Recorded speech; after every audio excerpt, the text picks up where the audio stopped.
नमस्कार, जय हिंद। मेरा नाम है कृष्णेंदु सेन और आज मैं अपना एसएससी एमटीएस के एग्ज़ाम के बारे में बताऊंगा।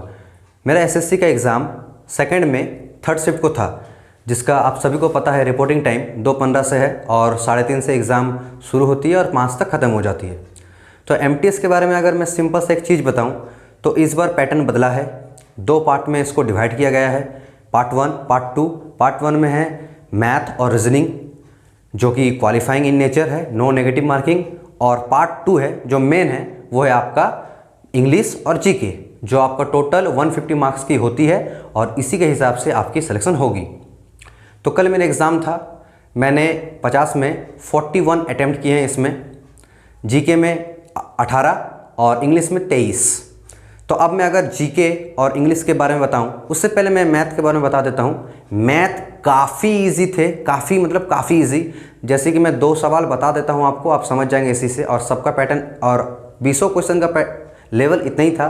जैसे एक क्वेश्चन दिया था मैथ में कि आप एक दुकानदार हो और किसी वस्तु का जो मूल्य है वो 400 रुपया है और आप 10% डिस्काउंट में उसे बेचेंगे तो कितने मूल्य पर आप बेचेंगे। और एक क्वेश्चन था कि ए और बी का अनुपात 2:3, ए और बी का टोटल जो है वो 1800 है, तो ए कितना। तो आप इसी से समझ सकते हैं कि मैथ का लेवल कैसा था। रीजनिंग भी वैसे ही था, 2-3 सीटिंग अरेंजमेंट दे थे मेरे शिफ्ट में, तो नेगेटिव मार्किंग थे, फिर भी हम सिर्फ 40 में से 39 ही किए हैं।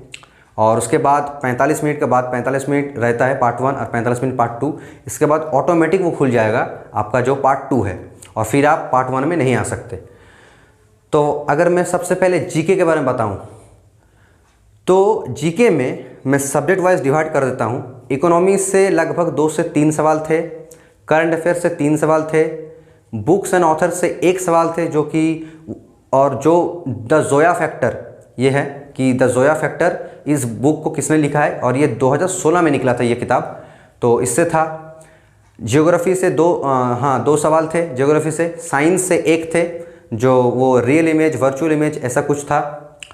एक फुल फॉर्म दिया था आईवीएफ, इन विट्रो फर्टिलाइजेशन, इसके बारे में कि आईवीएफ का फुल फॉर्म क्या है। आर्ट एंड कल्चर से 2 से 3 थे, हिस्ट्री से 3 थे।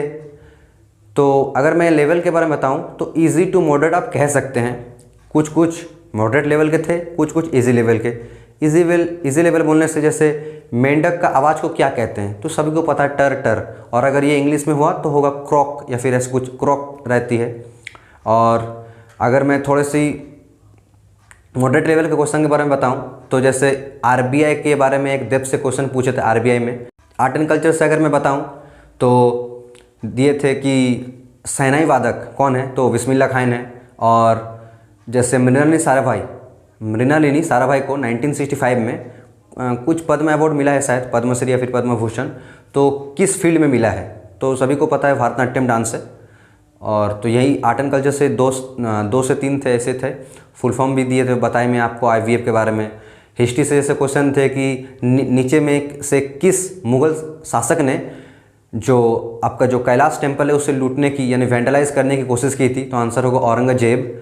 और एक क्वेश्चन था कि महमूद गजनी किस टेम्पल को लूटा था, तो ये होगा सोमनाथ टेम्पल, जो कि गुजरात में स्थित है।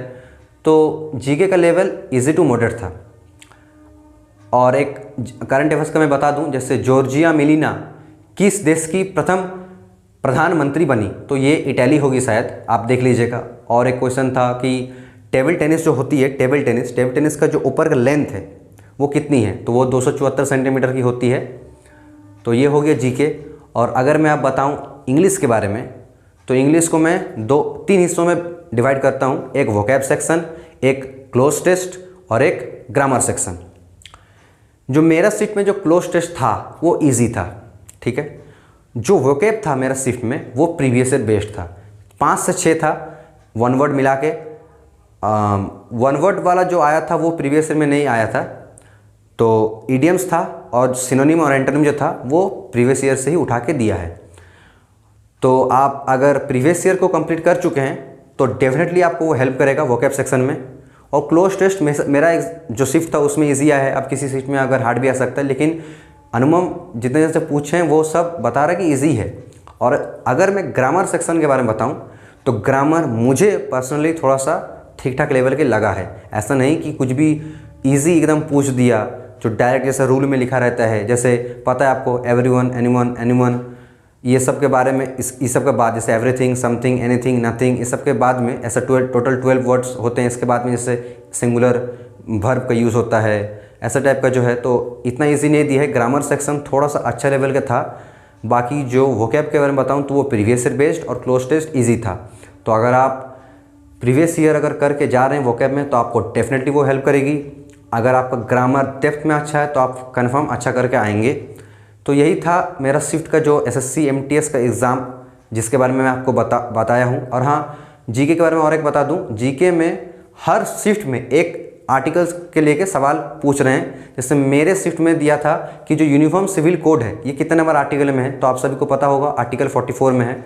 और मुझसे पहले यानी सेकंड शिफ्ट में एक क्वेश्चन था आर्टिकल 17 के बारे में। ठीक है, तो आप आर्टिकल भी ज़रूर करके जाएँ।